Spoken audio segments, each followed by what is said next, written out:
Let's have a look at how the ProTaper Next system performs in research studies. There are many studies and I will just highlight a few of them. The first aspect I want to look at is the resistance to cyclic fatigue. In this study by Al-Naghi in 2014, he looked at cyclic fatigue resistance of ProTaper Next NiTi rotary instruments.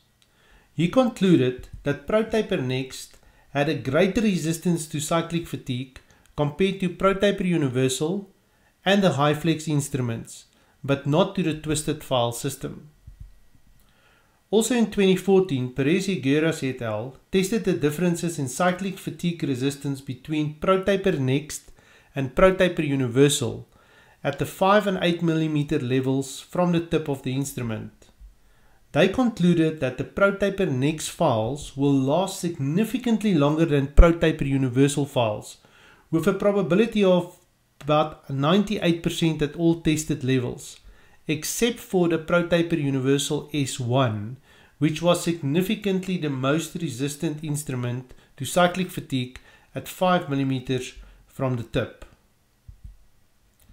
The next aspect to look at is debris extrusion. Here's a study by Koschak et al. In 2014 where they looked at apical debris extrusion of the ProTaper Universal and ProTaper Next systems. In this study, the ProTaper Next files was associated with significantly less debris extrusion when compared to ProTaper Universal. Here is a study where the authors Kapar et al. 2014 looked at an in vitro comparison of apically extruded debris of ProTaper Universal, ProTaper Next, Twisted File Adaptive and HyFlex instruments. The ProTaper Next and Twisted File Adaptive instrumentation systems were associated with less debris extrusion compared to ProTaper Universal and the HyFlex systems.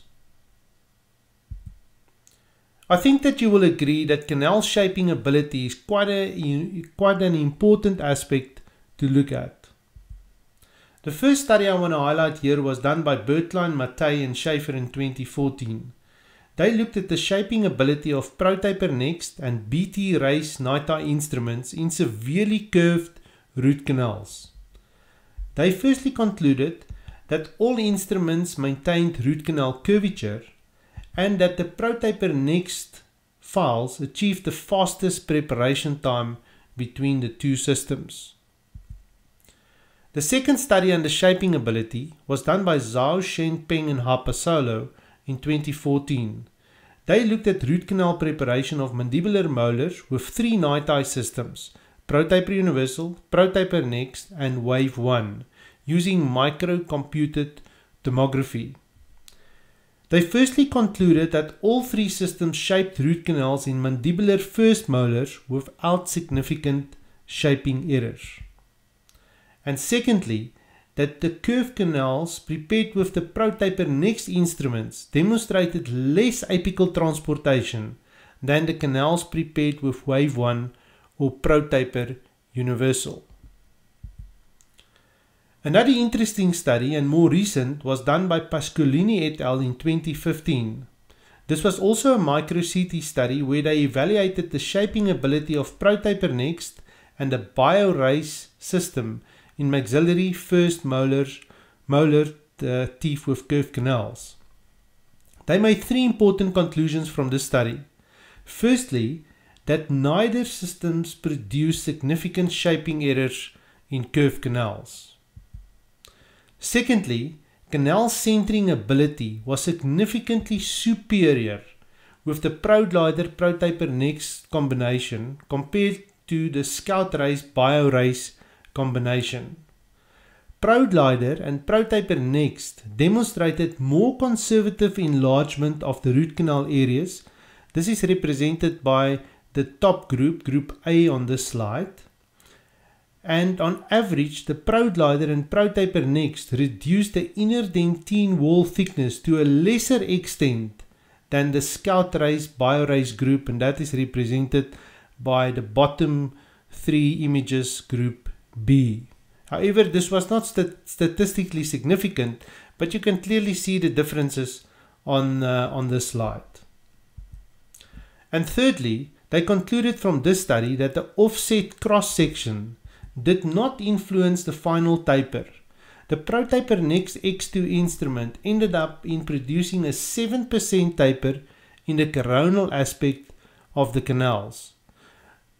This demonstrated that despite the fact that the instruments demonstrate the swaggering movement, it still maintains a 7% taper in the coronal aspect with the ProTaper Next X2 instrument, not destroying any excessive tooth structure and weakening the root canal prepared tooth.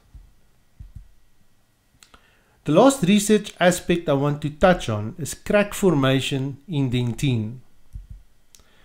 In this study done by Kapar et al. In 2014, they compared the effects of ProTaper Universal, ProTaper Next and HyFlex on crack formation in dentine. They concluded that all files created cracks and that the ProTaper Next files and HyFlex caused fewer dentinal cracks compared to ProTaper Universal. In another study done by De Dees et al. 2015, they did a micro-CT study on the effect of ProTaper Next and twisted file adaptive systems on dentinal cracks. They again concluded that the ProTaper Next and twisted file adaptive systems did not induce any formation of any new dentinal microcracks in their study. I think that all of you will agree that all this research correlates with our clinical findings and clearly illustrating the excellent clinical benefits when ProTaper Next instruments are used for canal preparation.